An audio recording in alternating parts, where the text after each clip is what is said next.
Tudo Ai, que bom? confusão, menina. Tudo bom. Eu estava tentando Nada, entrar pelo, tranquilo.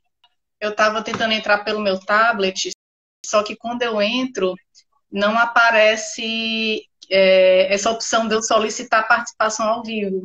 Aí eu entrei como se Sim. fosse uma só participando, né? Só assistindo. Aí eu fiquei confusa. Eu, vixe, aí como é que faz para entrar? Mas deu certo agora. Chegou. O importante é que você chegou, né? E a gente está aqui para poder ter esse momento de troca. Então, vou apresentar o tema para as pessoas que estão chegando. Sejam todos bem-vindos e aproveitem também para convidar outras pessoas, enviando aqui a setinha para chamar outras pessoas para assistirem esse momento aqui da gente. A gente vai falar sobre o ciúme nos relacionamentos. É uma temática realmente que traz muita polêmica. Nós vamos abordar, eu e Natália, aqui sobre uma perspectiva da psicologia, psicologia analítica e também da psicanálise. E gostaria de apresentá-los a Natália, né? Eu vou primeiro apresentar a Natália e a Natália me apresenta, se ela quiser. A gente pode fazer até esse movimento dialético já. É, Então, a Natália é psicóloga, Natália Dantas é psicóloga, é mestre, está mestranda, está estudando a questão do luto, né, nessa questão da pandemia, e ela é especialista em saúde mental. Tem bastante já prática, né, nessa área e eu agradeço muito que você tenha aceitado o convite para que nós possamos aqui falar de um tema de tamanha importância, né, nesse momento, que é falar sobre relacionamento, sobre amor, que não tem como falar sobre ciúme e deixar de falar do amor. Né? sim. É. E eu apresentando a Roxane, né? Psicóloga, mestre em saúde coletiva, astróloga, trabalha com terapias integrativas, né?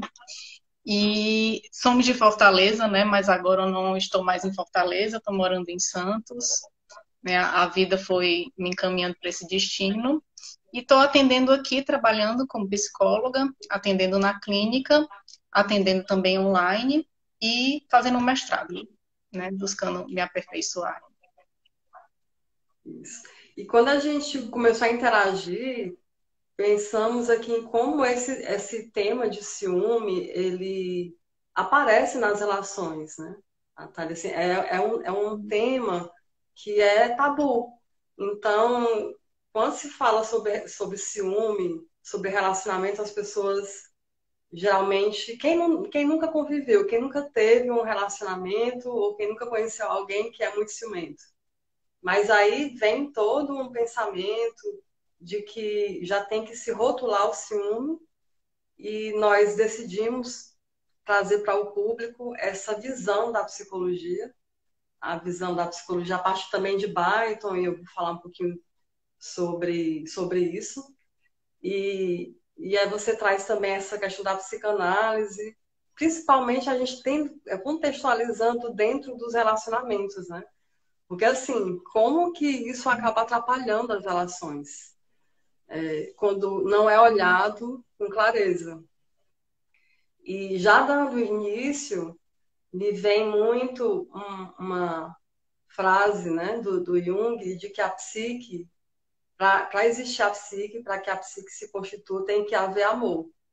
Então tem que existir amor para existir, para se constituir psicologicamente o sujeito, para que a gente entenda que existe alma, né? Aí. E as pessoas precisam entender que também dentro dessa relação de amor existe luz e sombra. Existe luz e sombra, vai existir todo esse pensamento dialético a partir do momento em que nós consideramos que o ser humano tem um lado positivo e tem um lado sombrio, né? E aí o Byton vai trazer, para quem não conhece, Byton traz uma outra teoria baseada em cima da psicologia analítica, que é a psicologia simbólica, e ele vai considerar que todas as questões da vida são símbolos estruturantes da alma. Então, todos os sentimentos que nós vivenciamos, assim, carinho, amor, raiva, o ciúme, que é o nosso tema, né? São questões que são inerentes à vivência. E aí, o que é que a nossa sociedade sempre bota à luz? As questões mais palatáveis, as questões que dizem respeito, você falar de alegria, carinho, mas falar sobre ciúme é meio, ciúme, né, parece que ciúme já é um fantasma a ser demonido, a ser banido. Então eu fico querendo aqui discutir com você também como que nós podemos falar, conversar sobre esse tema de forma que as pessoas possam entender que o ciúme faz parte da natureza humana, assim como os outros sentimentos que fazem. Nós precisamos olhar para tudo que aparece, porque os sentimentos fazem parte da natureza humana. Então, o ciúme faz parte. Você pensar em ciúme faz parte. Agora, quando que o ciúme é natural e quando que ele é patológico? Uhum. Então, queria iniciar essa nossa conversa, né, falando sobre um texto do Freud, né, em que ele aborda a questão dos ciúmes, né, que há três nuances dentro dessa vivência dos ciúmes, mas eu acho importante também a gente atualizar esse texto, né, que é um texto de 1922, e o Freud, né, naquela época também, muita sagacidade, né, para perceber as nuances do ciúme patológico, mas também que a gente possa conversar diante de todas as mudanças que aconteceram na sociedade, nas formas de subjetividade e nas formas de vivenciar os relacionamentos, né? De forma que a gente possa perceber que esses ciúmes pode se transformar de fato numa possessividade, num controle e daí evoluir para uma violência. Então a gente pode observar esses ciúmes a partir de duas óticas, né? A primeira enquanto um sentimento normal, próprio do ser humano, e a segunda forma seria pela via patológica que pode evoluir para um relacionamento abusivo, um relacionamento violento. E aí, nesse texto, o Freud vai falar que o primeiro tipo de ciúmes seria o ciúmes normal, né? Que ele fala que esse ciúmes ele é muito semelhante à inveja, né? E até quando a gente vai para a raiz da palavra no inglês, né, que é jealousy, a etiologia dela no latim, jealousy, provém de zelousy, que significa arder, queimar. Né? E é muito parecido com que as pessoas que se sentem queimadas por dentro. Né? A sensação de ciúmes tem a ver com a sensação de queimar, de arder.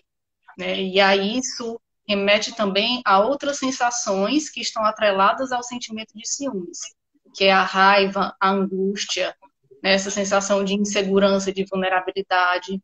Então, por isso, né, que você estava falando da sombra, né, por isso que é um sentimento que está dentro da sombra coletiva.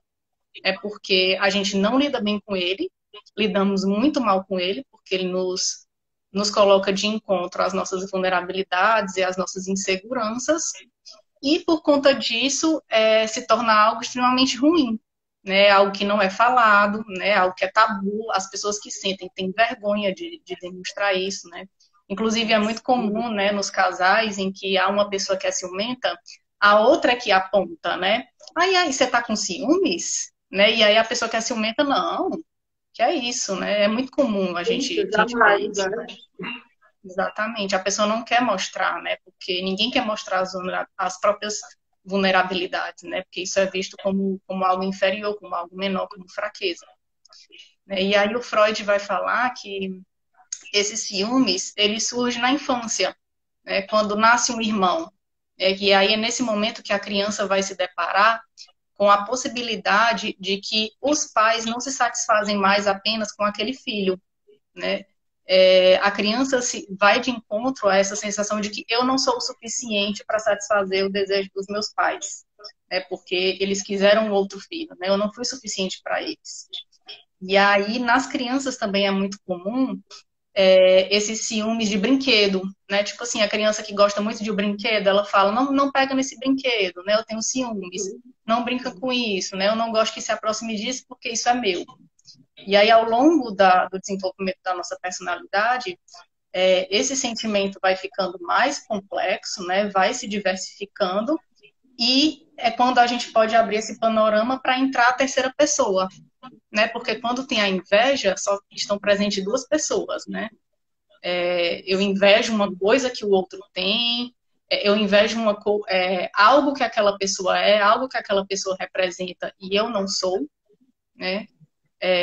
Algo que aquela pessoa conseguiu na vida e eu não consegui, ou alguma coisa da personalidade dela, ela é simpática, ela é extrovertida, ela é linda, e aí eu invejo ela por conta daquilo, porque eu quero ser aquilo e eu não consigo ser.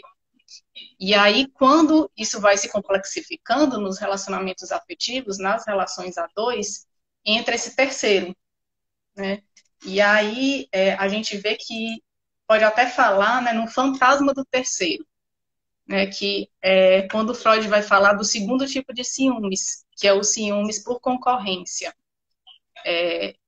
Quando entra a fantasia do terceiro, né, no relacionamento afetivo, a pessoa que sente os ciúmes, ela se depara com a possibilidade de que o companheiro ou a companheira dela pode se satisfazer com outra pessoa, né? Então, eu não sou o suficiente para satisfazer o desejo daquele que está comigo, porque ele precisa de uma outra pessoa, de um terceiro para satisfazer aquele desejo.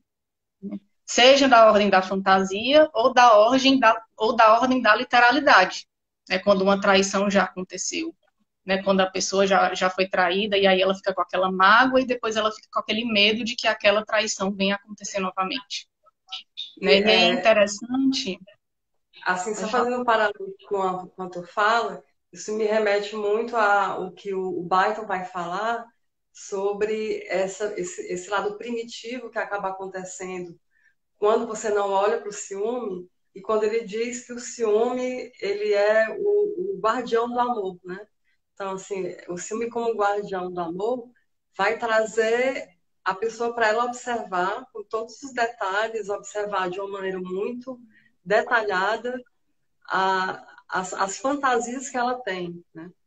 Que relacionamento é esse? O que é que está acontecendo ali dentro daquela dinâmica? Aí quando você fala desse terceiro entrando, que pode ser real ou pode ser literal, eu já fico fazendo uma relação com essa fantasia vindo, porque não se olhou também, né? Sim.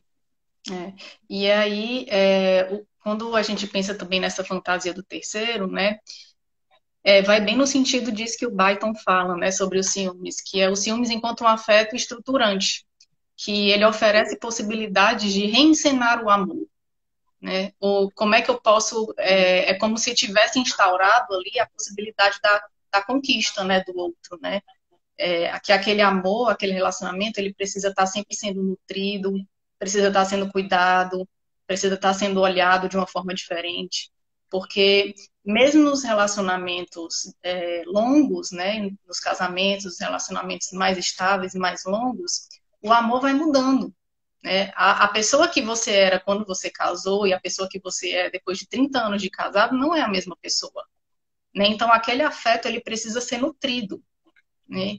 Então, de certa forma, é como se esse ciúmes, né, ele trouxesse algo do ser ou do fazer, que movimenta a dinâmica do desejo, o ser que eu não sou e o algo que eu não tenho, que eu não posso oferecer para essa pessoa, né?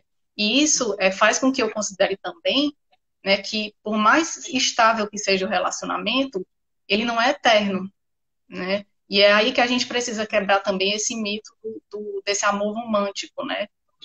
Dessa eternidade, né? Porque ele precisa estar sempre sendo alimentado, né? É uma dinâmica, né, que vai mudando ao longo da vida.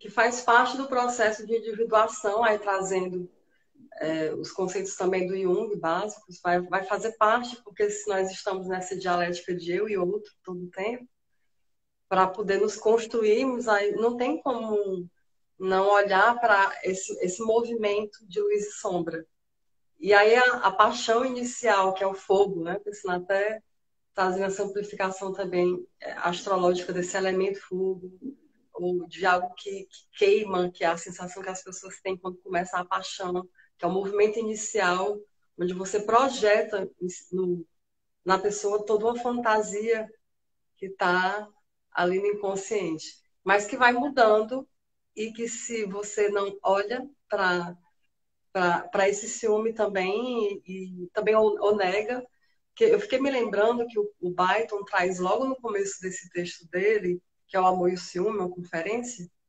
ele fala que o ele fala que o amigo dele dizia que não tinha ciúme da esposa, né? Então isso, eu não tenho Sim. ciúme. Então não ter ciúme de alguém, negar um sentimento como ciúme ou Uhum. inveja, é algo que vai fazer com que aquilo fique ganhando, que ganhe um potencial muito grande dentro da sombra. E vai se transformando uma bomba relógio, é como se fosse se construindo ali um dinamite que pode explodir. Enquanto que é interessante a gente estar conversando dessa maneira dialética, Freud, Jung, Byton e tudo, para que as pessoas entendam que existe uma forma de construir o ciúme, de explicar, mas a psicologia analítica também traz uma visão de o propósito disso. Qual é o propósito do ciúme, de investigar o ciúme, de não negar o ciúme, de olhar para essa relação, né? Uhum. É.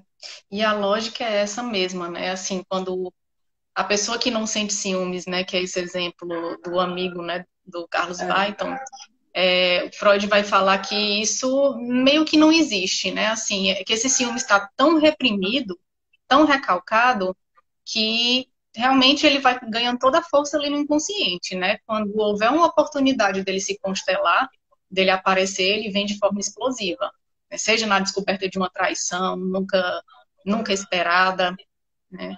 Ou mesmo ao descobrir qualquer tipo de traição, né? Uma traição não só de um relacionamento, mas outras formas de traição, né? Que traição não é só você se relacionar com outra pessoa, né?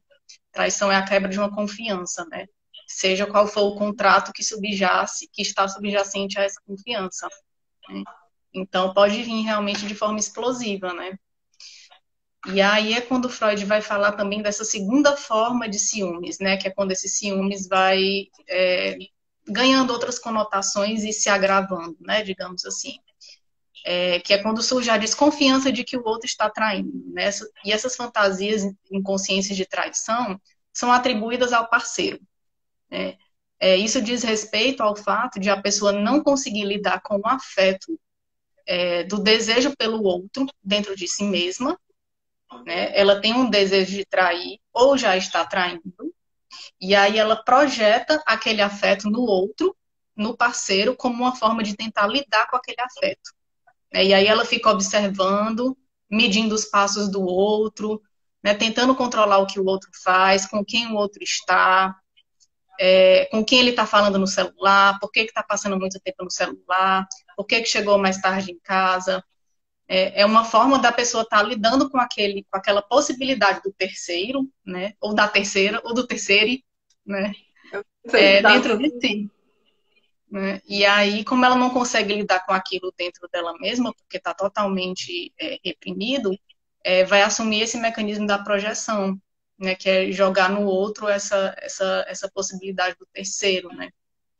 É uma tentativa de apaziguar esse afeto em si mesmo, né? Uma forma de defesa e também de ocultar a própria fantasia do parceiro, né? Porque o parceiro que é vítima, né, desse ciúmes por projeção, o que ele pensa, né? Que o outro nunca vai me trair, porque ele tem tanto medo que eu traia que ele nunca vai me trair. Porque para ele isso é uma coisa inadmissível, isso é uma coisa horrível, isso é completamente abominável. Né? Então é uma forma de estar Ele ocultando isso do outro reprime, né? também. Ele bota o ciúme lá ele não admite nem olhar para isso. Sim, exatamente. Isso não é olhado. E a gente vê como que isso vai acontecendo nas relações, como são relações que vão criando um nível de adoecimento cada vez maior, né, Natália? A, Sim. vai aumentando, isso pode se tornar uma violência também contra a mulher, a partir do momento que você já está ali projetando e sem conseguir olhar dessa projeção, porque eu acho que a psicologia vem muito para ajudar as pessoas a entenderem que todas essas fantasias precisam ser trazidas à tona. Assim, como assim à tona, para quem não é psicólogo, está aqui nos ouvindo? Tá, a pessoa começa a pensar que o companheiro está demorando a voltar do trabalho por conta que deve estar com fulano, com cicrano, e isso vai gerando um nível de desconfiança tal, né? E uma falta de um olhar para esse por quê, né? Para que o outro estaria fazendo isso? Por que eu estou olhando para essa pessoa e vendo construindo isso, né? Do que é que está se fugindo. Então, perguntar, olhar para essa fantasia também, para olhar para ela, se deparar com ela e poder sentir o que é que realmente isso traz. Sentir a dor do ciúme, a dor do incômodo, e não que é o grande desafio que a gente tem na clínica, que tem no nosso trabalho, de trazer a pessoa para ressignificar e transformar isso. Eu interrompi tua fala. Não, não, sem problemas, vamos conversando. Né? Mas é bem Porque. isso mesmo, né? E tem a... Pode falar. Pode falar, pode falar. Tô vendo, Ah, tô vendo as perguntas das pessoas aqui. ah, tá. Tá? É, Depois... essa questão essa questão de não olhar, né? Isso que gera projeção, né? Desconsiderar que há essa possibilidade. Eu acho que isso tem muito a ver com a construção social desse amor romântico, né? O amor pela eternidade. Se a gente for até ver as raízes da monogamia, né? Que diz respeito à origem da propriedade privada, né? Quando a agricultura começou a se desenvolver, e aí o casamento monogâmico surgiu nesse período, porque teria que ser garantido a hereditariedade da terra, né? E aí, para isso, teria que ser garantido que aquele filho biológico era de fato daquele homem.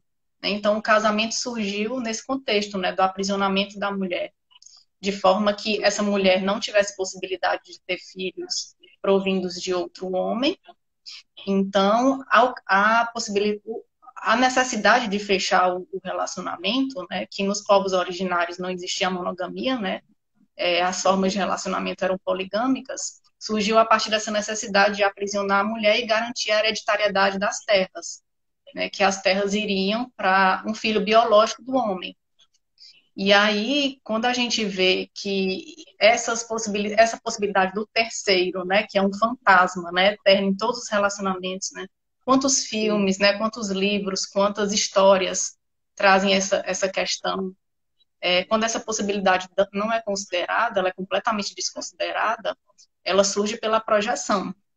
E aí é quando ela pode se tornar patológica, quando esse ciúmes vai evoluindo, e quem sofre os ciúmes, né, quem é vítima, né, desses ciúmes, digamos assim, é quem vai sofrendo de um relacionamento abusivo, né, porque o outro que passa a sentir, que passa a desenvolver esse ciúmes patológico, pode evoluir seu comportamento para uma violência, porque começa o aprisionamento, começa a fechar o cerco, né, dessa mulher, e o que acontece muitas vezes é que a mulher que não se percebe num relacionamento abusivo, ela vai concedendo provas de que ela não está traindo, né? E isso é muito perigoso, porque é como se ela estivesse assumindo um lugar de que ela não pode ser um ser desejante para ninguém, né? Ela não pode usar determinada roupa, ela não pode ser atraente, ela não pode ter amigos, ela não pode trabalhar, e assim o cerco vai se fechando.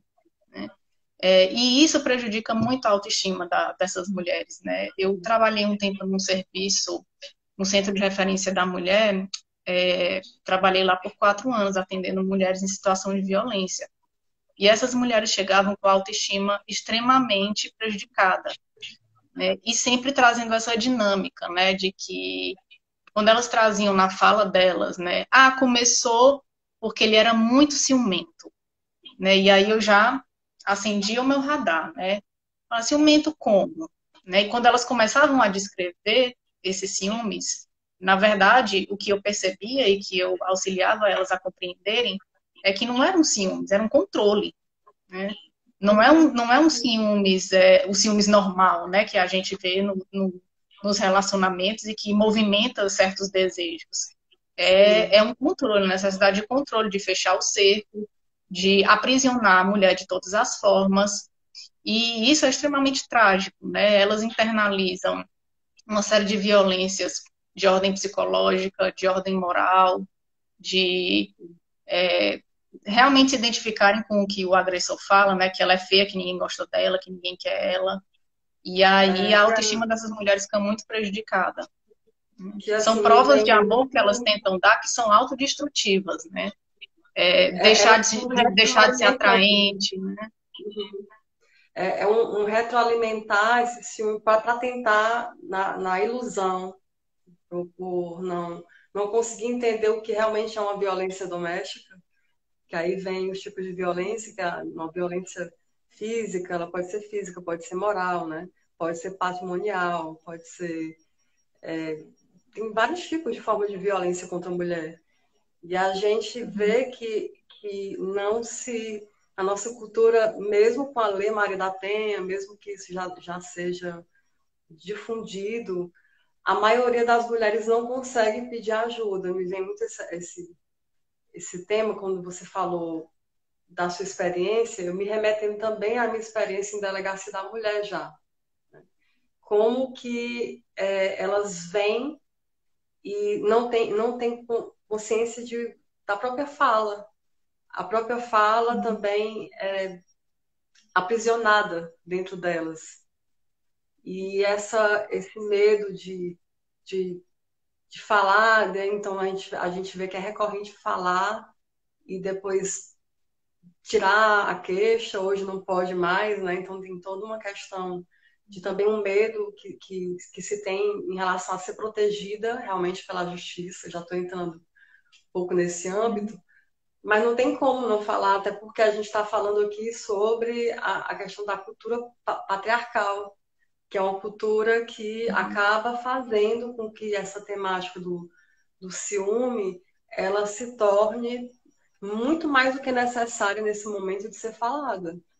Porque quantas mulheres não estão sendo mortas por aí porque não param, porque não se para se falar o que é ciúme, o que é amor, o que é ciúme, né? O que é normal no relacionamento, o que é que a gente pode avaliar que é saudável de se fazer dentro de uma relação.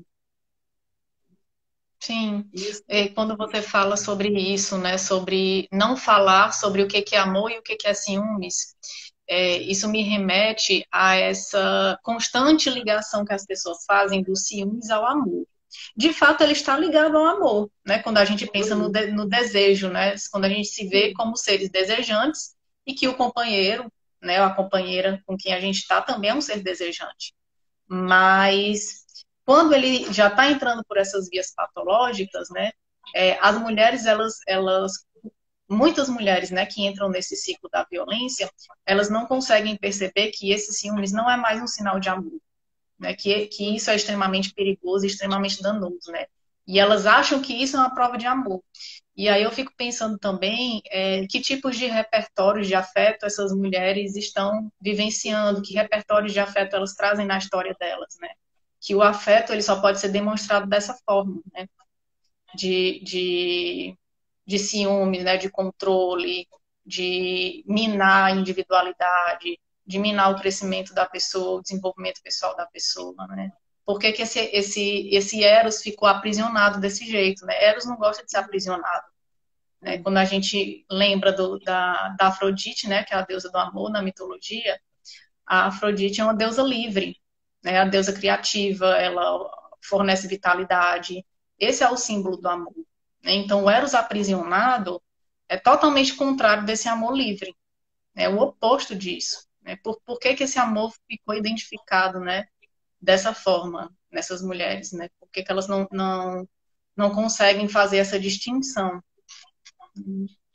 Isso. E aí eu também lembro agora de você trazendo a Afrodite, a história de traição dela, né, com Ares. Ela é casada com Éfesto na mitologia grega e, e traindo, né, traindo com Ares, que era esse deus da guerra e tudo, sendo pega ali nas teias, sendo exposta dentro da mitologia, que me vem trazendo assim também como que Afrodite, a deusa do amor, com essa liberdade, ela acaba ficando aprisionada nessas malhas e sendo julgada, né? Porque nesse momento ela é julgada pelo Olimpo inteiro por tudo que ela fez. Então, esse julgamento que vem em cima quando existe a traição da mulher, que aí vem realmente essa construção cultural, essa construção em termos de uma sociedade muito patriarcal ainda, que não consegue respeitar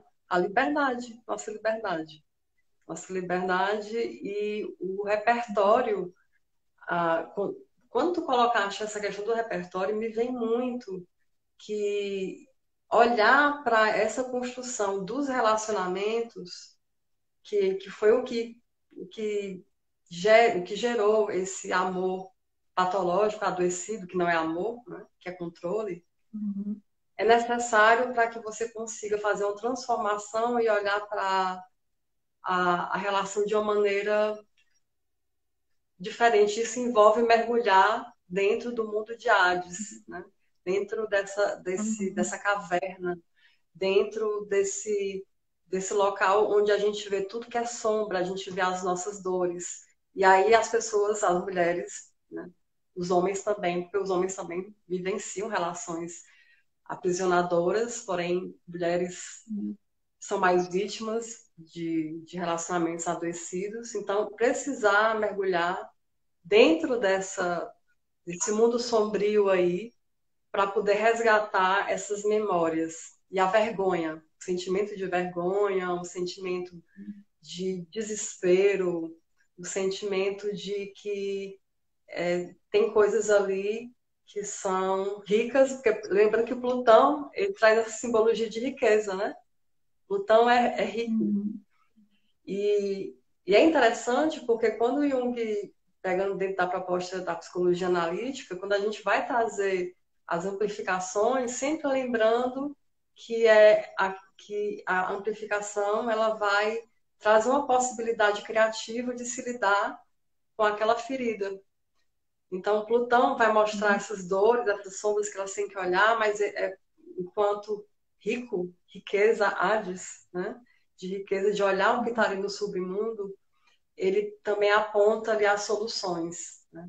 As soluções, o que ela precisa fazer para poder transformar toda essa carga emocional pesada.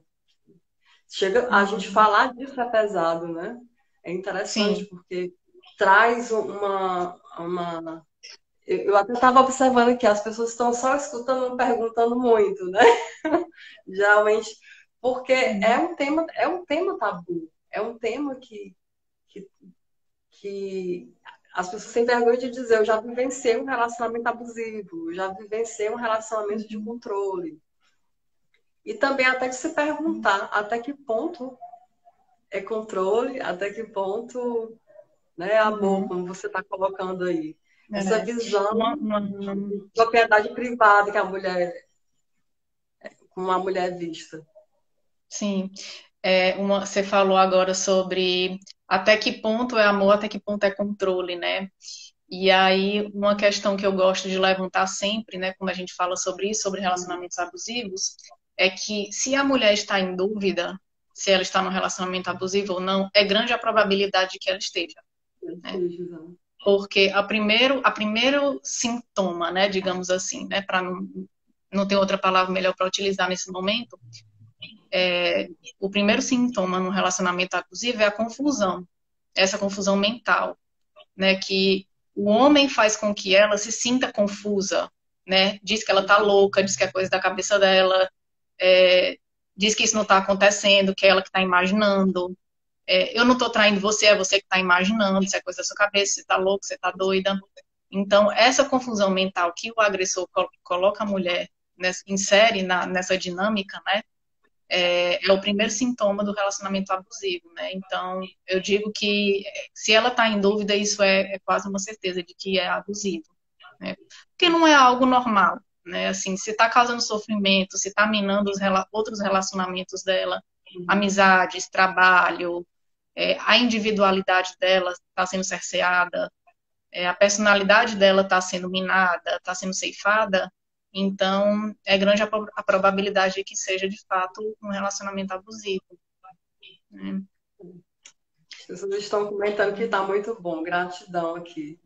E essa questão de elas estarem num relacionamento abusivo, já por se questionarem, me vem assim que a compulsão à repetição que o Freud fala e que o Byton vai falar dessa cristalização que tem de uma vivência e que aí não se torna simbólica, realmente a pessoa não consegue sair desse padrão enquanto ela não olha para essa dor, para essa vivência de cara, assim, né? Não entende, não ouve. Se alguém não chega para ela para também acolher, eu acho nesse momento o movimento de acolhimento para uma mulher que sente dor, que está dentro de um processo abusivo, é fundamental, assim, de ter um Hermes, né? De ter um papel de um psicopompo aí, para poder ajudar a pessoa a ver na escuridão. E eu estava me lembrando agora na literatura, né? Em Hamlet, em Shakespeare, né? Falando de Otelo, né? Como que uma relação, falando de Hamlet, gente, é Otelo, né? Falando que como que numa relação, uma relação pode ser destruída por esse Iago representando esse inconsciente, essas paranoias que são alimentadas também dentro de uma pessoa, da vida psíquica de uma pessoa, por conta de pequenos sinais que você não para olhar. Porque se a gente for ver dentro da história, ele é manipulado, né? Otelo é manipulado de todas as maneiras, e ele tem um complexo de inferioridade ali, também para observar, para parar para olhar, e ele escuta vozes sem nenhum momento parar para olhar as pequenas coisas que vão acontecendo, que vão sinalizando que está errado, né? Não só no final. Sim, Onde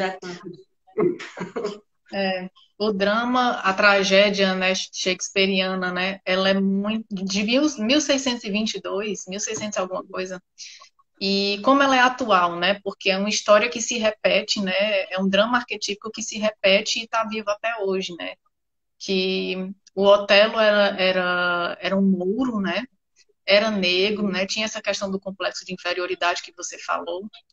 E casou-se com a Desdémona, que era uma princesa branca, né?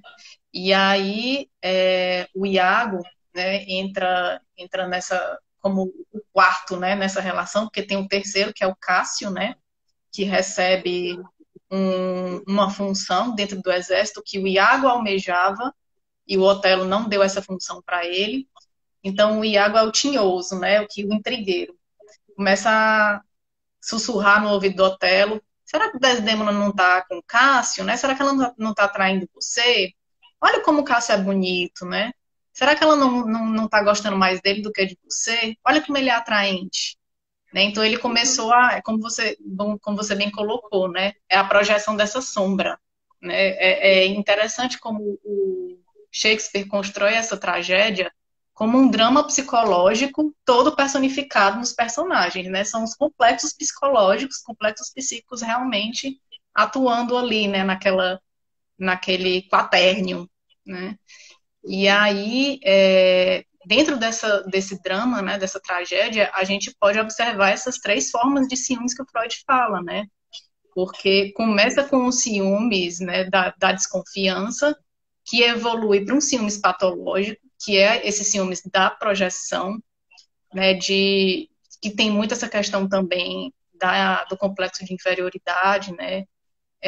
Talvez uma homoafetividade, que o Freud também toca nesse ponto, né, de falar que essa projeção dos ciúmes, ela acontece de forma que eu desejo o outro, mas eu não consigo admitir esse desejo dentro de mim, porque é uma pessoa do mesmo sexo que o meu, né? Principalmente isso é típico nos homens, naquele homem machão, né? Que tem muita questão da homofobia aí, né? Nunca na vida que eu iria desejar esse cara, né? Ou admirar esse cara, né? Isso é completamente inadmissível, né? E aí ele projeta na companheira dele que a companheira dele tá com aquele outro, né? E aí começa a vir também os delírios, né? As paranoias de querer saber como é que foi com o outro, né? Como é que ele é? Você beijou ele? Como é que foi? O que que ele fez? Né? O que que ele tem que eu não tenho? Isso é típico desse ciúmes delirante. Né? Isso aparece na tragédia do Shakespeare, né?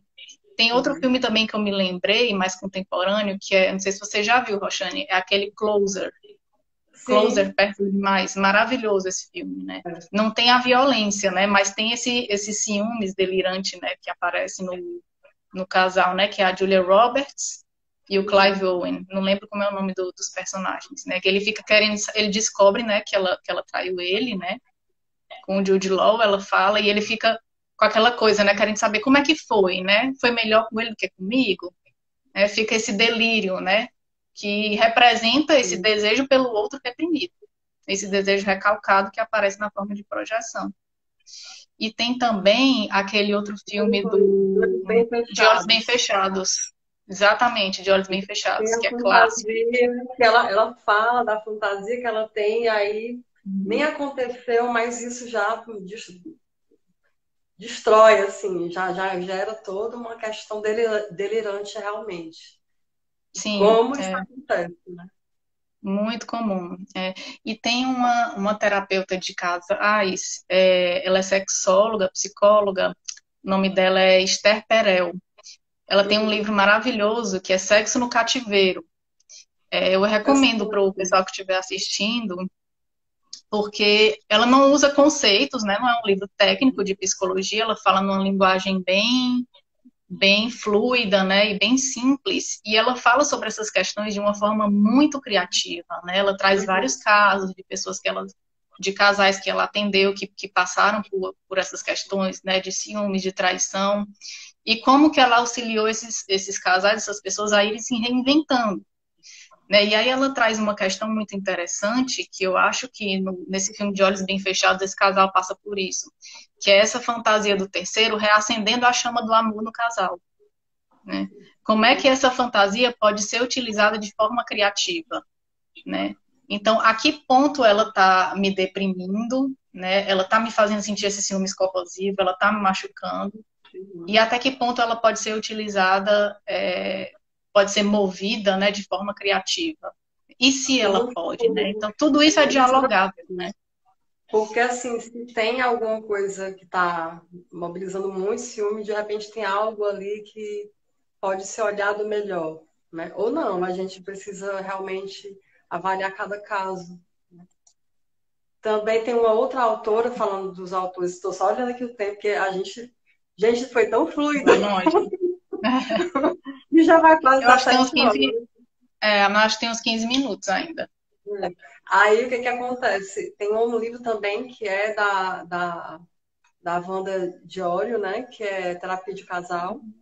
E nesse livro também ela vai trazer essas teias que vão acontecendo nos relacionamentos e traz muitas situações de ciúme falando dos complexos que vão sendo constelados. Que aí vai para tudo que a gente está falando aqui, dessas reações ideoafetivas que vão sendo consteladas e da participação mística, o conceito que Jung traz, né, de participação mística, que é quando existe uma inconsciência entre duas pessoas que estão juntas e assim, há também a possibilidade de que se aprenda dentro desse relacionamento caso haja um olhar, né?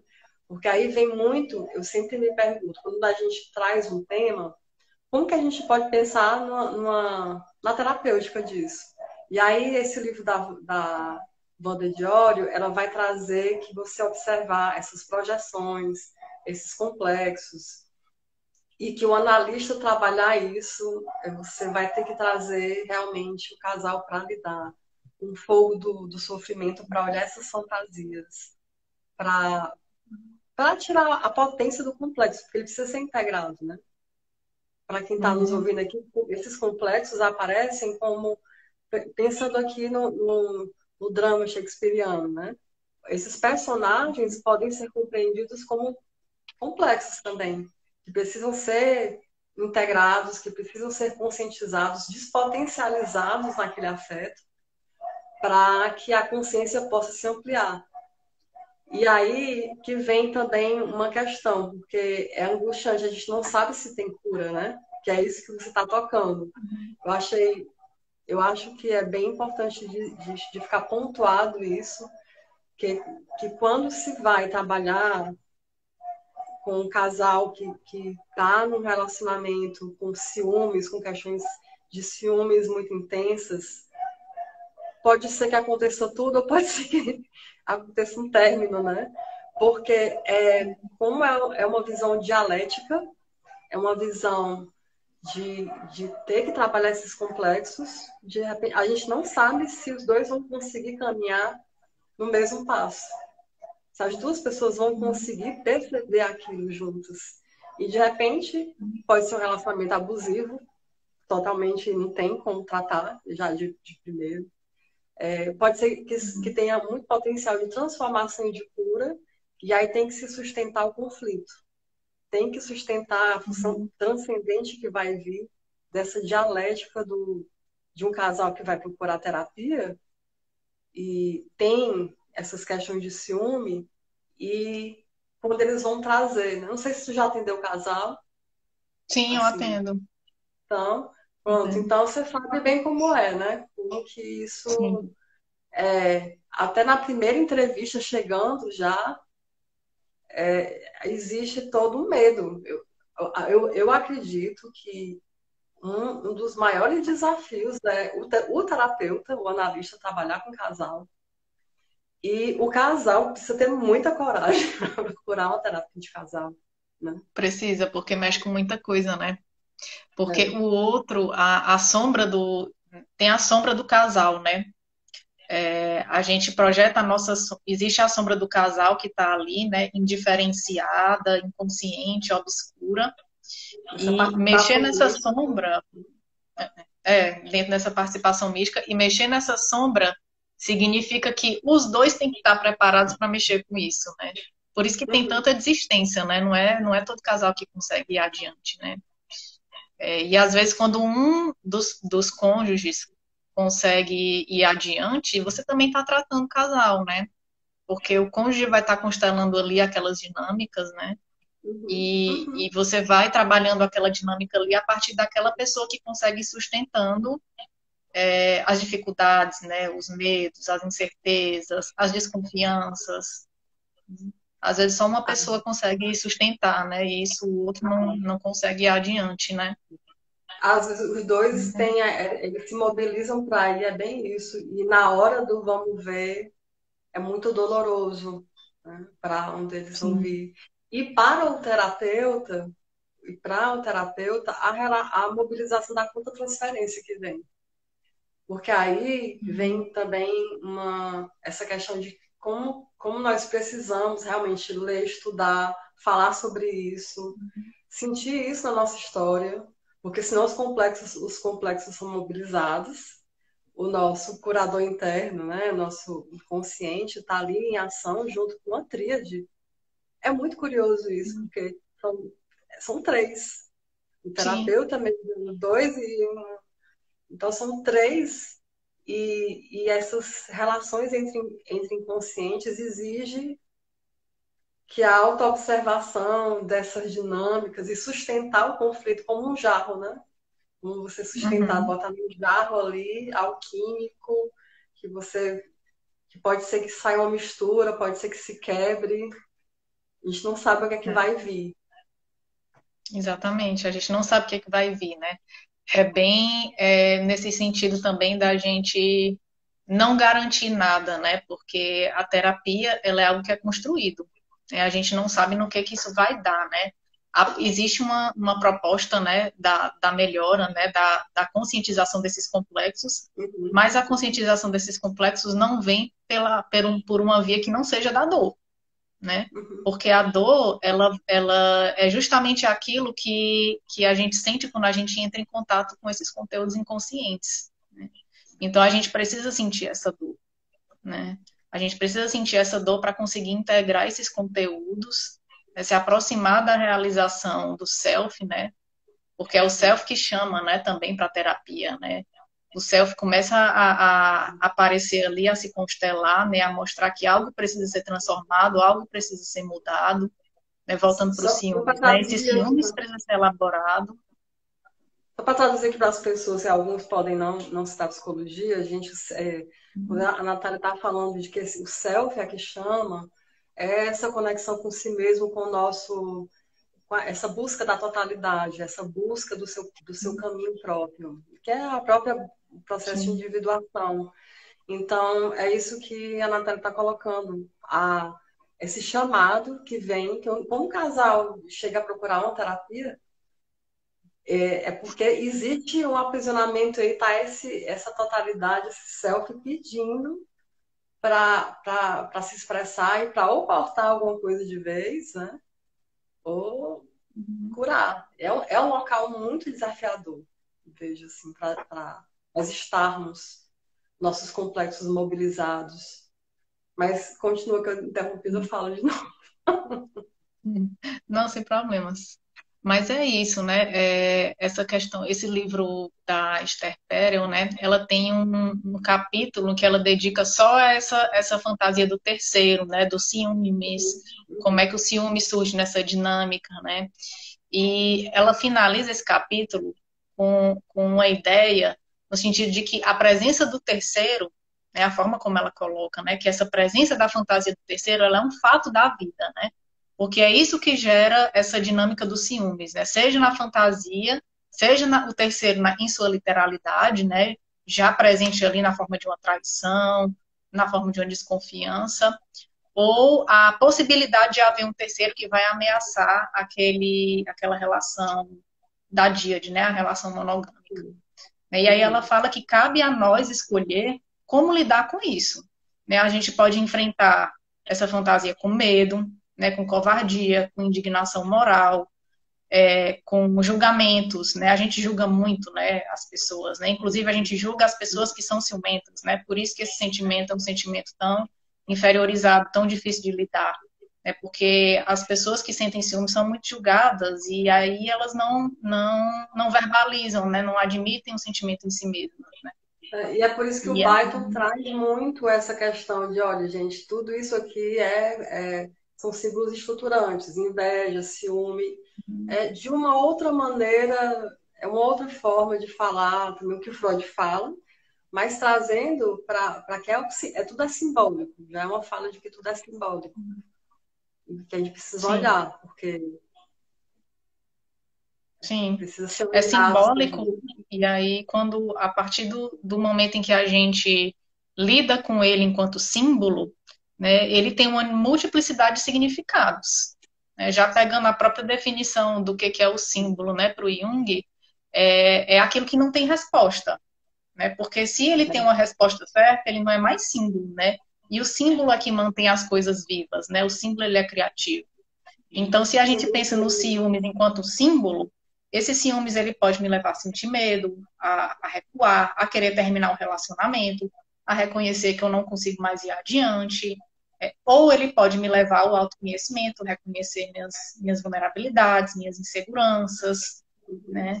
Pode me levar a reconhecer também os meus desejos, né? Porque o ciúmes ele diz mais a respeito de mim mesma do que do meu companheiro. Se eu sou uma pessoa ciumenta, esse ciúmes diz mais sobre mim do que sobre o outro, né? Porque diz respeito às minhas fantasias, né? Às minhas projeções, aos meus desejos, né? E ele pode me levar pelo caminho criativo, né? De uma curiosidade saudável, né? Um espírito de aventura, né? De querer entender, compreender, ver possibilidades do que esse terceiro pode estar querendo dizer para mim, para o meu companheiro. Então, quando a gente toma ele enquanto símbolo, né, a gente começa a conscientizar esse panorama de possibilidades que o símbolo pode trazer como uma função criativa, né, uma função viva da psique. Uhum. Justamente o símbolo enquanto a melhor forma de expressar algo que não se conhece, como uma forma de expressar esse inconsciente. Achei daí como se a gente pudesse fechar com chave de ouro aí, já, né? Eu não sei se as pessoas têm perguntas para a gente poder responder. Já Assim, são tem muitos 7 horas. Eu comentários. A acho que gente falou. a gente É, começou uns 5 minutos depois, né? Eu me enrolei para entrar. Acho que a verdade, eu tô vendo, agora que eu tô vendo, geralmente eu fico olhando os comentários, mas eu fiquei bem. Não tô vendo se tem perguntas. Vocês têm alguma pergunta, gente, para fazer, para que nós possamos responder? Que se deixar, vai longe. E o meu receio é o Instagram derrubar a gente. sim. Se derrubar, a gente não consegue salvar, né, Roxane, a live. Não, não.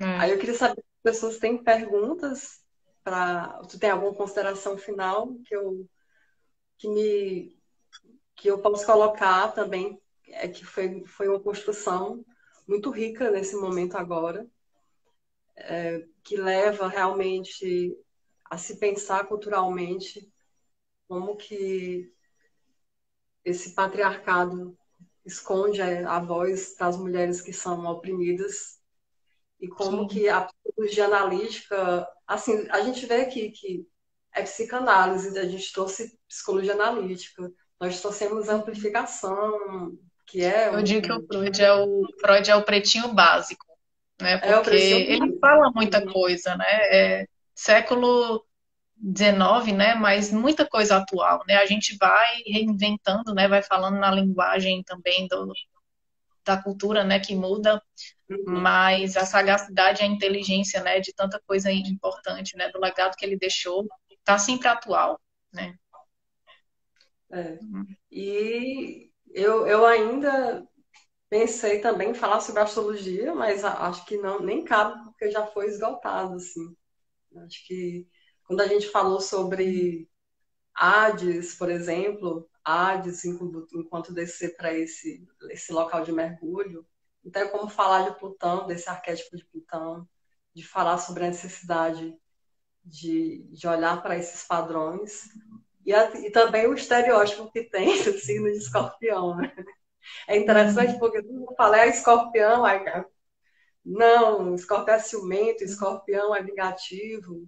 Já vem várias coisas negativas, como se isso fosse um rótulo.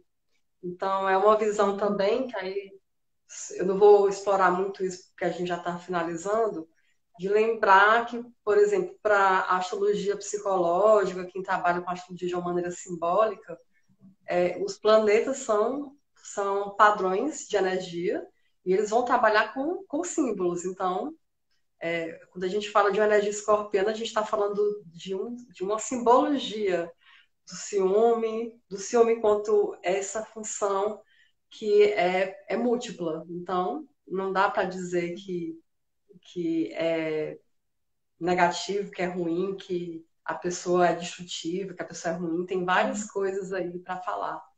E teria, Não se a gente coloca num quadrado, né? Não dá para colocar num não colocar quadrado, no né? quadrado.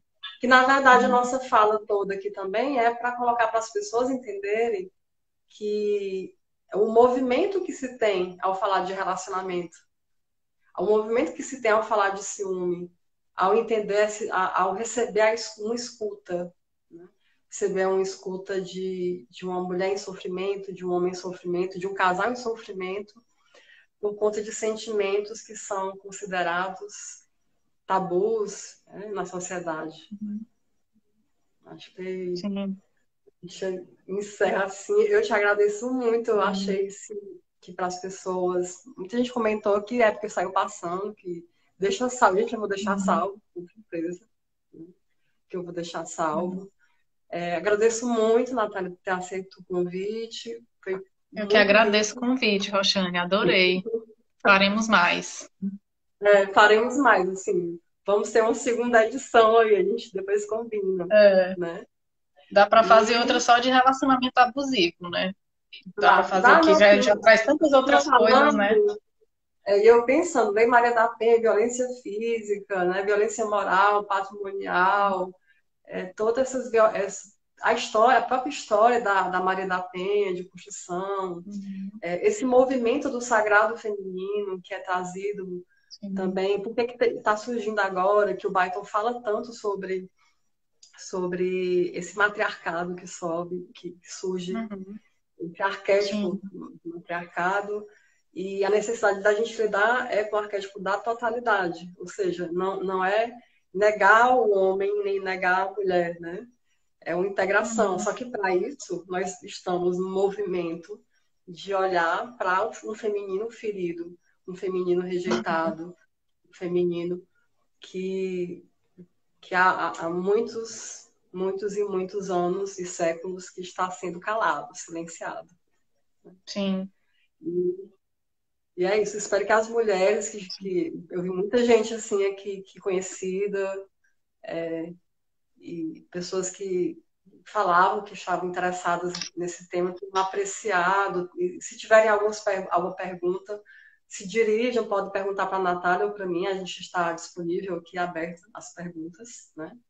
Ambas terapeutas, analistas, e é isso. A gente vai deixar salvo para vocês poderem rever. E muito obrigada, Natália. Obrigada a você, Roxane. Um beijo, viu? Beijo grande. Tchau. Tchau.